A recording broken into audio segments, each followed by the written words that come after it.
میں اس بات کا ذکر کرنے کے لیے کھڑا ہوں کہ آپ تمام سے میری اپیل ہے کہ اپنے ووٹ کا استعمال کریے۔ مجھے موقع ملا ہے تو میں آپ سے اس بات کی شکایت بھی کروں کہ 3 مہینے پہلے جو اسمبلی کے انتخابات ہوئے، اس انتخابات میں جو ہماری رائے دہی کا پرسنٹیج تھا، وہ میرے خیال سے وہ ہماری جماعت سے وابستگی، جو اٹوٹ وابستگی ہے، اور جو مجلس سے جو آپ کی محبت ہے، وہ وابستگی اور محبت کی 81% نہیں کرتا۔ اسی لیے میری آپ تمام سے گزارش ہے کہ اپنا ایک ووٹ مجلس کے حق میں استعمال کریے۔ وطن کا نشان ہے، اور بڑی تعداد میں اپنے گھروں سے نکل کر اپنے ماں باپ کا ووٹ، آپ کا ووٹ، سب کو لے کر پولنگ بوتھ کو جائیے۔ بلکہ میں آپ سے اپیل یہ بھی کر رہا ہوں کہ اگر آپ مجھے پسند نہیں کرتے تب بھی نکل کر آپ اپنے ووٹ کا استعمال کریے۔ ہندوستان کی جمہوریت، وطن عزیز کی جمہوریت ہم کو اس بات کی اجازت دیتی ہے کہ ہم اپنے ووٹ کے ذریعے اپنے پسند کے امیدوار اور اس جماعت کو کامیاب کریں۔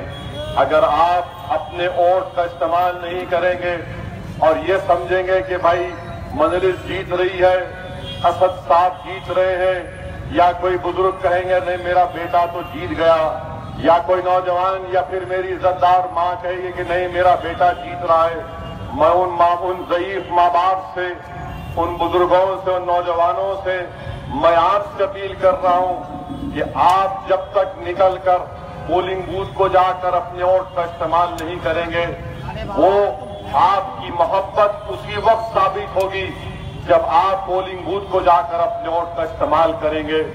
میں بحیثیت رکن پارلیمان ہندوستان کی لوک سبھا میں جو کچھ بھی کیا آپ کے سامنے ہے، میں آپ کے سامنے یہ بات رکھنا ضروری سمجھتا ہوں کہ پچھلے 16ویں لوک سبھا میں 4.25 سال کے عرصے میں میں نے ہندوستان کی ہماری لوک سبھا میں 734 سوالات کیے، جو ہمارا قومی ایوریج ہے اس سے زیادہ میں نے بحث اور مباحثے میں حصہ لیا۔ یہ ریکارڈ آپ کے سامنے ہے۔ میں نوجوانوں سے اپیل کر رہا ہوں کہ آپ کو، کیونکہ یہ جو لڑائی ہے انتخابات میں، یہ لڑائی آپ کے مستقبل کی لڑائی ہے۔ اس آپ کے مستقبل کے تحفظ کے لیے یہ ضروری ہے کہ نوجوان نکل کر اپنے ووٹ کا استعمال کریں۔ میں بزرگوں سے اپیل کر رہا ہوں کہ آپ جانتے ہیں کہ مجلس نے 20 سال مسلسل جدوجہد کی، اور 20 سال کی جدوجہد کے بعد حیدرآباد کی پارلیمنٹ کی سیٹ پر مجلس کو کامیابی نصیب ہوئی۔ میرے بھائی، میرے بزرگ، میری عزت دار ماں اور میں نے، آپ جانتے ہیں کہ ہمارے وطن عزیز میں پچھلے 4.25 سال میں جو واقعات ہوئے ہیں، جو ڈر اور خوف کا ماحول پیدا کرنے کی کوششیں کی گئی ہیں، لفظ جہاد کے نام پر، تو کبھی گھر واسی کے نام پر، تو کبھی گائے کے گوشت کے نام پر، تو کبھی داڑھی کے نام پر، تو کبھی دلت کے نام پر، یہ تمام واقعات ہوئے ہیں۔ میرے عزیز دوستوں اور بزرگوں، فضائی طاقتیں عروج پر ہیں، اور یہ چاہتے ہیں کہ ہندوستان کی جمہوری ادارے جو ہیں، جس ہندوستان کی جمہوریت کے لیے ان کا آزاد رہنا ہماری جمہوریت کے لیے ضروری ہے، وہ تمام ادارے آج کمزور پڑتے جا رہے ہیں۔ اور میں بے خوف ہو کر کہہ رہا ہوں کہ 4.25 سال میں ہندوستان کے موجودہ وزیر اعظم نے پوری کوشش کی ان اداروں کو جو ہندوستان کی جمہوریت کو مضبوط رکھتے ہیں، ان اداروں کو کمزور کرنے کے لیے۔ میرے عزیز دوستوں اور بزرگوں، کہ آپ کی ہماری آنکھوں نے اور ہمارے کانوں نے نہیں دیکھا کہ کس طرح سپریم کورٹ کے سینئر موسٹ ججز عوام کے سامنے آ کر جو کرسیوں پر عدلیہ میں بیٹھ کر انصاف کرتے ہیں، وہ ججز عوام کے درمیان میں آ کر ہم سے اپیل کر رہے تھے کہ ہندوستان کی جمہوریت کو بچا لو۔ وہ اپنی بے بسی کا اظہار کر رہے تھے۔ کیوں کر رہے تھے؟ کہ ان پر ایک قسم کا دباؤ ڈال دیا گیا، اور وہ مجبوراً آ کر عوام سے اپیل کر رہے تھے کہ وطن عزیز کی جمہوریت کو بچا لو۔ میرے عزیز دوستوں اور بزرگوں، کیا ہم نے نہیں دیکھا کہ ہندوستان کا وزیر اعظم جو ہندوستان کے آئین پر ووٹ لیا، حلف کیا، وہ اتر پردیش کے ایک اسمبلی انتخابات کو جیتنے کے لیے اپنی زبان سے کہتا ہے کہ قبرستان، شمشان، یہ تمام باتیں کی. بتائیے کیا یہ وزیر اعظم کو الفاظ کہنے کی ضرورت تھی کہ رمضان اور شمشان کی بات کرنا، قبرستان کی بات کرنا؟ ارے نفرتوں میں اتنا اضافہ ہو گیا کہ اسی اتر پردیش میں کل انڈین ایکسپریس میں ایک بڑے ہی ماہر کا آرٹیکل آیا. انہوں نے لکھا کہ 2017 میں 716 مسلمانوں کے اوپر نیشنل سیکورٹی ایکٹ لگا دیا گیا. اب جب ہم یہ بیان کرتے ہیں تو میرے مخالف کہتے ہیں کہ دیکھو یہ پھر سے بھڑکاؤ بھاشن دے رہا ہے. نہیں، میں بھڑکاؤ بھاشن نہیں دے رہا ہوں، میں حقیقت کو بیان کر رہا ہوں. کہ یہ بات سچ نہیں ہے تو بتاؤ، مجھے جھوٹ ثابت کر دو. سچ یہ بھی ہے کہ NHRC قومی ہیومن رائٹس کمیشن نے 18 کیسز کے تعلق سے یہ کہا کہ ہاں اتر پردیش کی پولیس نے اپنی طاقت کا ناجائز استعمال کیا. کیا سپریم کورٹ نے اتر پردیش کی حکومت کو نوٹس نہیں دی؟ اور وہ اتر پردیش کا چیف منسٹر کیا کہتا ہے کہ ہم ٹھوک دیں گے؟ کیا ایک چیف منسٹر اس طرح کی زبان استعمال کرے گا مسٹر موڈی کہ ہم ٹھوک دیں گے؟ ارے جس نے ہندوستان کے آئین کے اوپر حلف لیا وہ کہتا ہے کہ ٹھوک دیں گے. ارے کس کو ٹھوکیں گے تم؟ 1100 شوٹنگ کے واقعات 2017 سے لے کر 2018 تک شوٹنگ کے واقعات، اور وہی اتر پردیش کا چیف منسٹر حیدرآباد کو آیا تھا اسمبلی انتخابات میں. جیسے ہی یہاں پر اترا کہنا شروع کر دیا کہ آپ BJP کو جتائیے، ہم OWC کو بھگائیں گے. اور تلنگانہ کی عوام نے کہا کہ یوگی تم کو بھاگنا پڑے گا، تمہاری پارٹی کو ہم یہاں سے شکست دیں گے. اب جا کر وہ شخص پھر سے ایک متنازع بیان دے دیا. ایک امیدوار الیکشن لڑ رہا ہے، اس کا نام عمران مسعود ہے.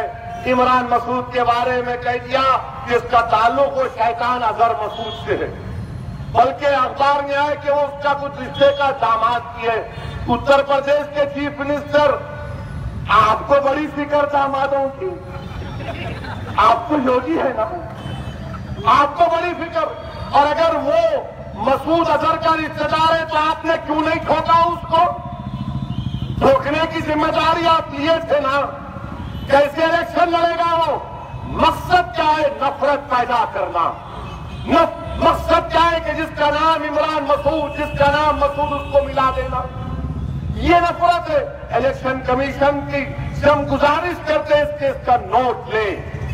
یہ کوئی معمولی لیڈر نہیں ہے، یہ اتر پردیش کا چیف منسٹر کہہ رہا ہے. میرے عزیز دوستوں اور بزرگوں، یہ اس طرح کی بات جب ہم عوام کے درمیان میں رکھتے ہیں تو مخالفین سنگ پریوار کے لوگ، یہ عجیب و غریب سنگ پریوار 90 سال تک چڈی پہن کر لٹ پھرائے. 90 سال کے بعد ان کو خیال آیا کہ بچے کو بڑے ہونا چاہیے، پینٹ پہننا شروع کر دیا. تو اس کے باوجود بھی یہ لوگ نفرت پیدا کرتے ہیں. کیوں نفرت پیدا کرتے ہیں آپ کا کام صرف نفرت پیدا کرنا ہے. آپ کا کام یہ ہے کہ نفرت کے ذریعے اقلیتوں کا خوف عوام کے دلوں میں ڈال کر اپنی سیاسی روٹی سیکنا. یہ ان کا زندگی کا منشا اور مقصد بن چکا. میرے عزیز دوستوں اور بزرگوں، 4.25 سال کا ریکارڈ میرا آپ کے سامنے ہے. میں نے پارلیمنٹ کے اندر کیا کیا وہ آپ کے سامنے ہے. نریندر موڈی نے بحیثیت وزیر اعظم کیا کیا وہ بھی آپ کے سامنے ہے. آپ اندازہ لگائیے کہ آج سوشل میڈیا پہ خبر آئی کہ دوپہر 12 بجے ہندوستان کے وزیر اعظم نے ٹویٹ کیا کہ ضرور میرے کو میری تقریر سننا، میں کچھ بڑا اعلان کرنے جا رہا ہوں. اب تمام میڈیا کے لوگ مجھے فون کیے کہ آپ کہاں ہیں؟ میں نے کہا حیدرآباد میں ہوں. بولے پرائم منسٹر کچھ بولنے والے ہیں. میں نے کہا کیا آپ ہمارے بارے میں بولنے والے ہیں؟ بولے نہیں کچھ اہم بات بولنے والے ہیں، ذرا آپ تیار ہو جائیے. ہم بولے بھائی ہم تو ہمیشہ تیار، ہم تو ایورڈی بیٹھتی ہے، آپ بولیں گے ہم بھی بولیں گے. مگر 12 بج کے تھوڑا ٹائم نکل گیا. وزیر اعظم لوگ سمجھ رہے تھے، میں خود یہ سمجھا کہ شاید وہ شیطان مسعود اظہر ختم ہو گیا. میں یہ سمجھ رہا تھا کہ شاید حافظ سعید کا کام تمام ہو گیا. میں یہ سمجھ رہا تھا کہ شاید کچھ میزائل اٹیک ہوگا ہمارے ان ٹیررسٹ کیمپ کے اوپر، مگر امید جو تھی اس سے دوسرا نکلا، ٹائیں ہو گیا پورا۔ پرائم منسٹر نے آ کے کہا مارچ 27 کو، میں نے کہا 2000 کی نوٹ کہیا بند نام رات کے 12 بجے، میں بولا ہو گیا کام، پیسہ نکالو اور سے بھی ہے جلدی جلدی۔ مگر معلوم ہوا کہ پرائم منسٹر نے کہا کہ ہم نے اسپیس میں کیا ٹیکنالوجی نکالی ہے کہ سیٹلائٹ کو جو 300 کلومیٹر آسمان پر ہے، ہم اس سیٹلائٹ کو ختم کر سکتے۔ ہم کو بھی خوشی ہے، ہندوستان جہاں ترقی کرے گا ہم اس کی تائید کریں گے، اس میں کوئی اعتراض نہیں ہے۔ مگر ہمارا سوال وزیر اعظم سے یہ ہے کہ ہندوستان کے وزیر اعظم آپ کو 4.25 سال کیوں ٹھہرنا پڑا؟ اگر آپ کو ٹیکنالوجی تھی، آپ نے گرین سگنل دے دیا تو 4.25 سال کیوں ٹھہرنا پڑا آپ کو؟ آپ کو الیکشن کا انتظار کیوں کرنا پڑا؟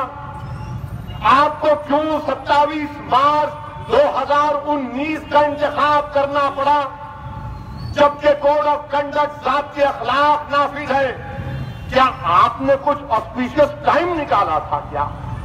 یہ بات سمجھ میں نہیں آئی۔ ہندوستان کے وزیر اعظم نے این پولنگ سے 10-12 دن پہلے یہ کہا کہ ہم نے اسپیس میں یہ کام کر دیا۔ وزیر اعظم کہیں ایسا تو نہیں ہے کہ ہندوستان کی عوام کے دلوں میں جو اسپیس تھی وہ آپ کی ختم ہو گئی؟ کہ ایسا تو نہیں ہے کہ جو ٹی وی میں اسپیس تھی وہ ذرا کم ہوتے جا رہی ہے؟ کہ ایسا تو نہیں ہے کہ آپ کی اسپیس ختم ہو رہی تو آپ نے کہا اسپیس کے ذریعے میں اسپیس پیدا کر دوں؟ مگر نہیں معلوم، ہمارے سائنٹسٹ نے کارنامہ انجام دیا، میں مبارکباد دیتا ہوں۔ مگر وزیر اعظم سے پوچھنا چاہتا ہوں کہ یہی ٹائم کیوں ملا آپ کو؟ اس لیے ملا کیونکہ ہندوستان کے نوجوانوں کے سامنے جو سب سے بڑا مسئلہ ہے روزگار کا۔ نریندر مودی نے وعدہ کیا تھا 6 دن آئیں گے، اب وزیر اعظم مسٹر مودی کی زبان سے آپ کہیں بھی نہیں سنیں گے 6 دن، کیونکہ 6 دن نہیں آئے، صرف ان کے ہی دن آئے۔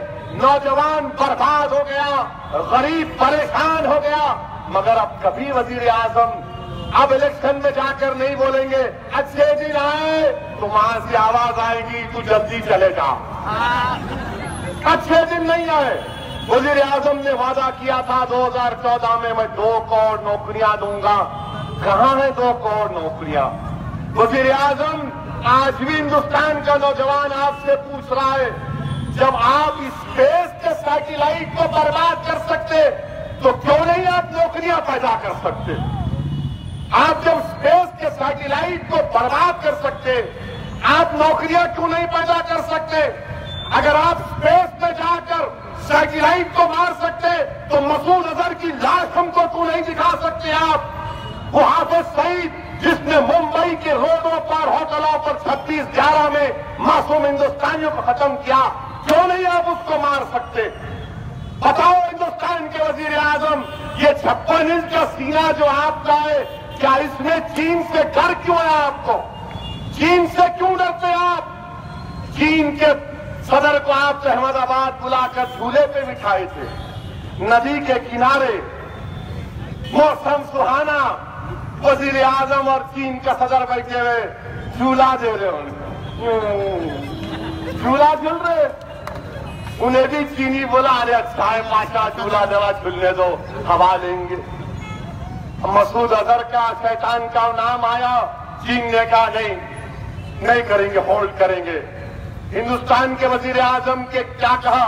نہیں ہم صبر سے کام لیں گے۔ اچھا ٹیررسٹ ہے، اس کی تنظیم جیسے شیاطین ہے، پٹھان کوٹ میں ملوث، پلوامہ میں ملوث، جموں کشمیر کے اسمبلی پر حملے میں ملوث، ہندوستان کی پارلیمنٹ کے حملے میں ملوث، اور آپ صبر کریں گے؟ کیوں صبر کریں گے آپ؟ اس لیے صبر کر رہے ہیں کہ چین فارن ڈائریکٹ انویسٹمنٹ کا پیسہ ہندوستان میں ڈالتا ہے۔ ہندوستان کے وزیر اعظم